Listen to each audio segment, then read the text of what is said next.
Bismillah, alhamdulillah, wassalatu wassalamu ala rasulillah. Insya Allah pada kesempatan hari ini kita akan melanjutkan kembali pelajaran kita belajar bahasa Arab dengan menggunakan kitab Rasulullah Al-Arabiyah bi Wahiri Nautiki Nabiha. Sekarang masuk ke Ad-Darsu As-Salisu, ya, pelajaran yang ketiga. Nah, di pelajaran ketiga ini kita akan belajar mengenai isim nakiroh dan ma'rifah, ya. Jadi isim terbagi menjadi dua, ya. Terbagi menjadi dua, nakiroh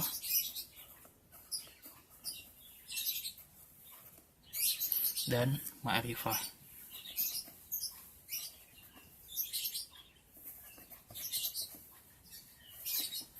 Nah, isim nakiroh, sebelum kita masuk materi, jadi isim yang masih bersifat umum, ya, dan maknanya belum jelas. Adapun isim ma'rifah kebalikannya, berarti dia bersifat khusus, ya, udah khusus dan dia maknanya udah jelas. Jadi begitu, ya. Jadi isim ada isim nakiroh dan ma'rifah. Nah, di sini kita masuk aja ke materinya. Contoh, ya, seakhirnya saya akan baca terlebih dahulu. Baitun al-baitu, kitabun al-kitabu, qalamun al-qalamu, jamalun al-jamalu. Nah, di sini baitun di sini sebagai isim nakiroh, ya.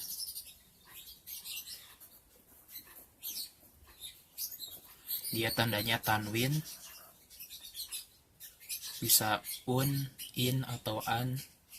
Jadi kalau kita terjemahkan di sini baitun jadi sebuah rumah. Jadi rumahnya dia belum jelas, ya. Jadi rumahnya apakah rumah manusia, hewan, atau lain-lain, ya, dan lain-lain. Kemudian di sini jadi dia masih bersifat umum, ya. Adapun di sini al-baitu, nah dia udah ma'rifah, ya, udah diketahui maknanya, dan tandanya biasanya dia ada alif lamnya di sini. Nah, nanti ada penjelasan rincinya tentang isim ma'rifah itu apa aja. Nah, di sini salah satunya dia ada tanda alif lam di awalnya. Kemudian di akhirnya dia dibaca dhammah, ya. Jadi nggak tanwin seperti yang tadi isim nakiro. Jadi dia dibaca al-baitu, rumah itu. Jadi udah jelas, ya, udah ditunjuk dia rumah itu. Kayak gitu. Kemudian di sini kitabun, sebuah buku. Jadi bukunya belum jelas. Adapun al-kitabu, buku itu. Jadi udah jelas, ya. Kemudian qalamun, sebuah pulpen, al-qalamu, pulpen itu.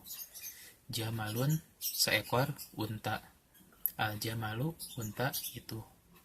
Kemudian dan seterusnya, jadi kayak gitu, ya.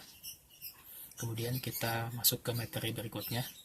Tadi kita melihat tentang isim nakiroh dan ma'rifah, sekarang masuk ke mubtada dan khobar, ya. Nah, ini mubtada dan khobar, ditulis di sini mubtada dan khobar.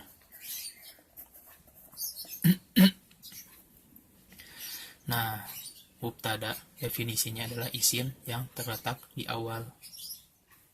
Jadi mubtada adalah definisinya isim yang terletak di awal. Sedangkan khobar dia pelengkap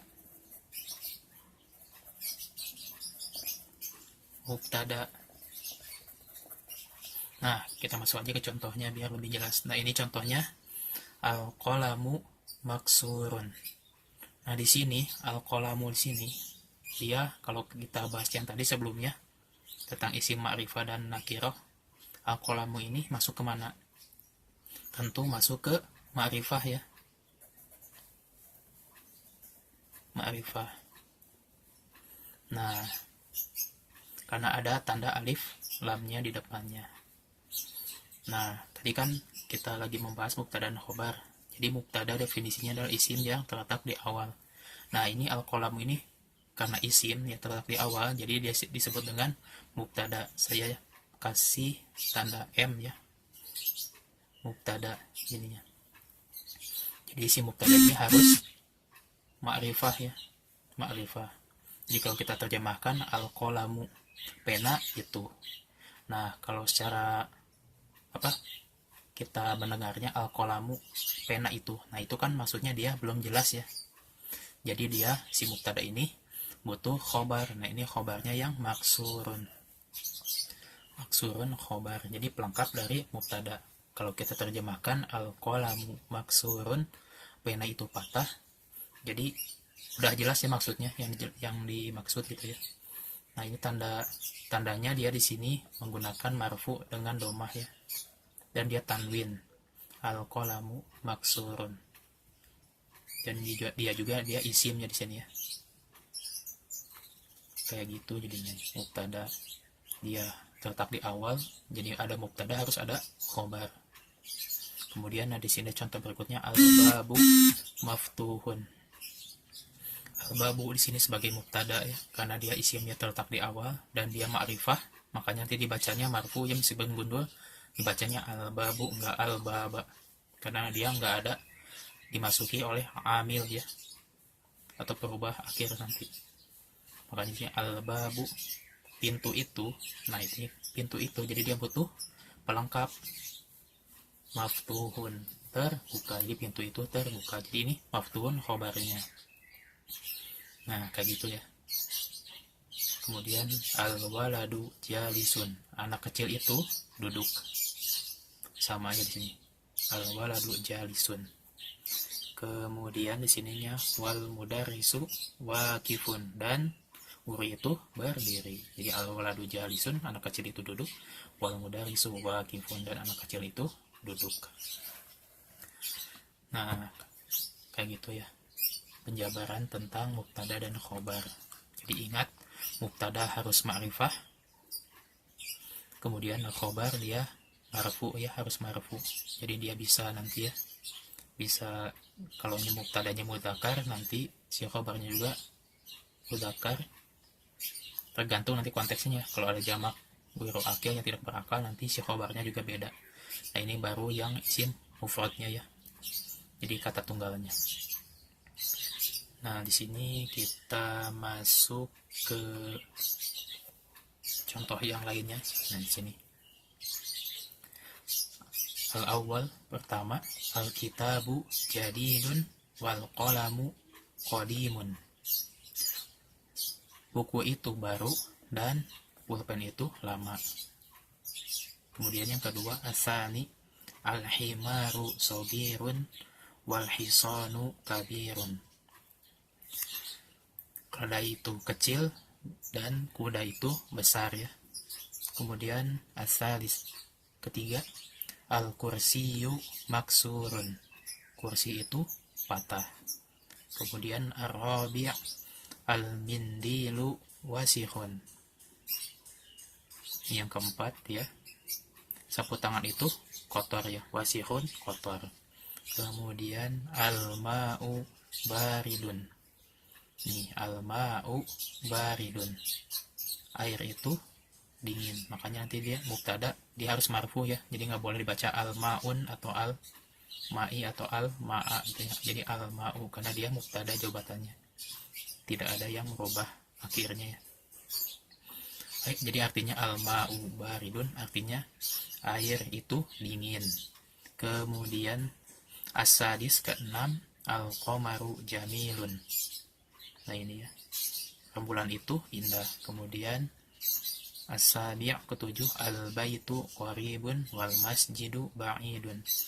Rumah itu dekat dan masjid itu jauh ya. Kemudian as-samin ke-8, al-hajaru sakilun wal waraku khafifun. Batu itu berat dan kertas itu ringan ya. Al-waraku bisa kertas atau daun ya di sini, tapi al-waraku kertas itu khafifun, ringan ya. Kemudian at-tasi' 9, al-labanu harun, susu itu panas.